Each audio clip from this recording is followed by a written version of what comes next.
Hey everyone, this is Jessica Texin. I'm an Avon independent sales representative.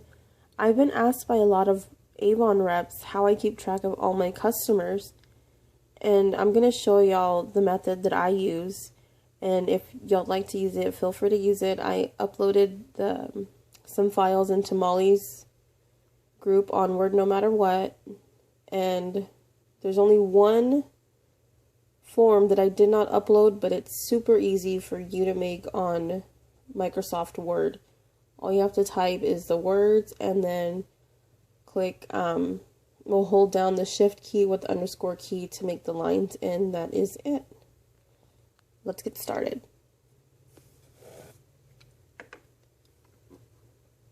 Here's an Excel form that I made on Excel on my computer.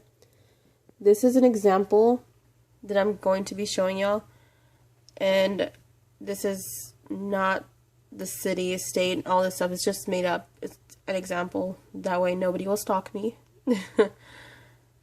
The client, I put me, Jessica Texin. The account number. The account number, you can make it up. I use the last 3 numbers of my account number for Avon that I use whenever I call the 513 number, and I just flip it around. Like, let's say here I have 987 as the first 3. The number that it really is, the last 3, is 789. So you just flip it. I don't know if y'all get me. It can be very confusing at times. But I hope y'all understand me. Here is the phone number.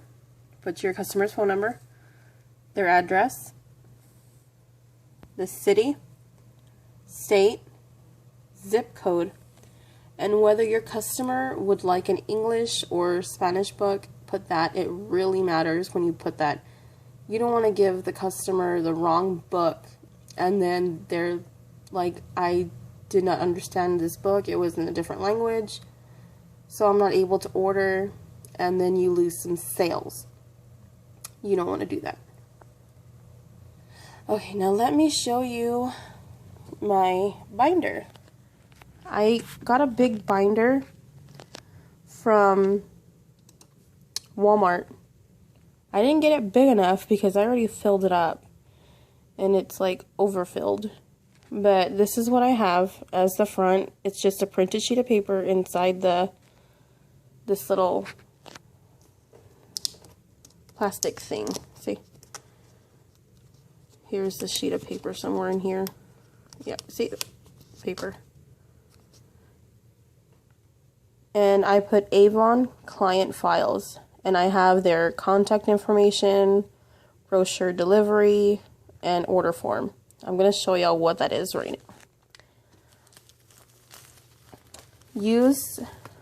Well, one thing I recommend is that y'all use the sheet protectors. They're at Walmart for what, 20 for $1, something like that. They're super cheap. Yes, it's not good quality, but hey, you're not going to be messing with it, so it's just going to be in your binder, and it's cheap. This is what I have. Here is a form. It's called Avon Customer Subscription Form. I have the customer's first name, last name, phone number, address, city, state, the zip code, just like I did on Excel. And here's the space for some notes, like if your customer wants you to leave it in a certain spot at her house or his house, then you can put it there. One of my customers has a daughter who's allergic to mango. So I wrote here in my notes, daughter is allergic to mango. That way I will not have anything with mango scent or whatever with mango go to her house, into her hands, and harm her daughter. I don't want that. And here it says, brochures will be hung on your doorknob, fence, chair, picnic table, etc. I will call or text you with the place I hung your brochure once I am done delivering all of the brochures. Mailboxes are prohibited. I let my customers know this. Whenever I go to events and I have my vendor booth, the new customers, they help me fill this out. I'm filling it out because sometimes some people do not write pretty. I don't write pretty, but you know, it's readable. I understand my writing. And they can see, oh, she doesn't put it in a mailbox. I wonder why. And then you explain to them the reason. That way they won't think you're like, oh, well, she's just very picky. You need to explain to your customers why you cannot put it in a mailbox. And then I flip it around. I have an Avon customer campaign form. And I have the line for the customer's first name and last name, the account number, the year. This year would be, what, 2015, 2016, because campaign 1 was still in 2015. I put the month, the day, and the year that the brochure would be out for everybody to view. Whether I delivered it, I put yes or no. Notified of drop-off, I put yes or no. Placed an order, I put yes or no. Canceled the order, yes or no.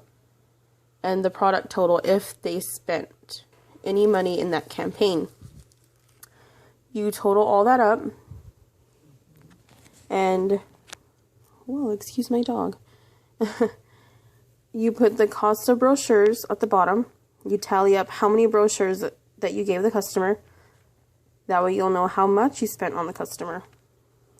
You write down the number of campaigns with no orders, the number of campaigns with orders, the number of campaigns with canceled orders, and whether you feel like you would like to renew the subscription.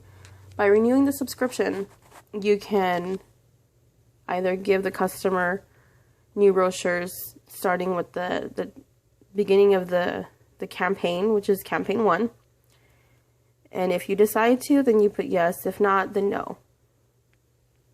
Here you're going to put the product total, how much in fees that you charge the customer, the processing fee, the taxes, and the total they spent. You'll keep track of how much your customer spends by doing all this. It's super easy. And then here are some notes in case you'd like to write anything about this customer. And this is actually 2 sheets of paper. I just put it in one, see? I just put it in one, what do you call these again? Sheet protectors. Sorry, I'm losing it. Yes, I put these in one sheet protector to make it easy. All I have to do is just flip it. That's all I have to do. Okay, this would go like that. Now, the next form would be an order form. I made these by going off of the order books that Avon gives us. Let me show y'all. These. I went off of that. And see how it has all the same stuff that I have on this form. I just decided to make it way bigger. It's the same, the customer's name and the customer's address, phone number, email, the date, the campaign number, the account number. Remember the account number? It's you can put the last 3, just flip it backwards. Remember, 987, 789, and then add 4 extra numbers after that. Those numbers make it up. I started with 0001 and then I went up from there. Here's the campaign, the page, the quantity, the description, the price each, total price, and then here at the bottom it's just, you know, the regular form. You just fill it out, the subtotal, the processing fee, the total, local tax, and the amount due. Before I put this inside of a sheet protector, I write my first name, last name, and my phone number whenever a customer pays for the order. If the customer didn't pay for the order and I already submitted my orders, I write canceled and I stick it inside here. That way I'll know what the customer wanted to order but didn't order, and I can later ask, would you like to still order this? It'll make it really easy for everyone.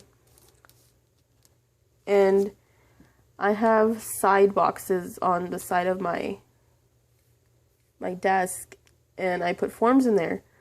I have a pink one for the orders for the campaign, the purple form box, which is under the pink one. I put all the forms in there whenever I receive the payments, and then I just put them all in here. Use this back to back to save on sheet protectors. It'll make it much easier. This again is 2 sheets of paper. I just put it back to back. See, it's 2. And then you're going to put it like that. Okay. Put it like that. Oh, this is blurry. Okay, now, this form I didn't put, like I had said from the beginning. It's super easy to make just on Microsoft Word. All you have to type is samples given, and then hold the shift key with the underscore key and let those lines go on forever until you finish filling out the whole page. Here, you write the customer's first name, last name, write account number, and then the customer's account number. And then you write down all of the samples that you gave the customer, like the Mark Body Mist, Passionate for Plumberry Body Mist, and that stuff. You can use it back to back in case you fill out this whole form. And if the customer ends up liking a sample, you can highlight it with a certain color, and at the top you put what that color means, and whenever the product goes on sale, you can let the customer know and be like, hey, this sample that you had tried a while back, it's on sale, would you like to order? And they can either go with yes or no, but they'll be happy that you thought of them. Now you just flip this sheet around like that, and this is how you would put all of the forms in the binder the way I had showed you. First would be this form, then it would be the order form, then the samples given form, and you repeat this with every single customer. Now, if you have a customer that hasn't ordered in a while, I would advise you to go to Walmart and purchase one of these. It's a message book. It really helps whenever I have customers who haven't ordered in a while and I want to get in touch with them and they just haven't contacted me back. I slip one of these forms in. It actually looks like that. Just different color. Let me see. There's 4 of these message sheets to a page. You need to stick like a clipboard in the back of it or something because it doesn't have a carbon sheet. It'll go right through. You do not tear off these yellow sheets, even though it looks like it. It looks like you can tear it. I learned that the hard way. You write the person's name in the for section, the date. You don't have to fill out the time and all that other stuff. Just fill out like, let's see, this box. I always put special attention. Then I write the customer's name and I write a special message just for them. And then I sign my name in print. And then right on the bottom, I put my cell phone number.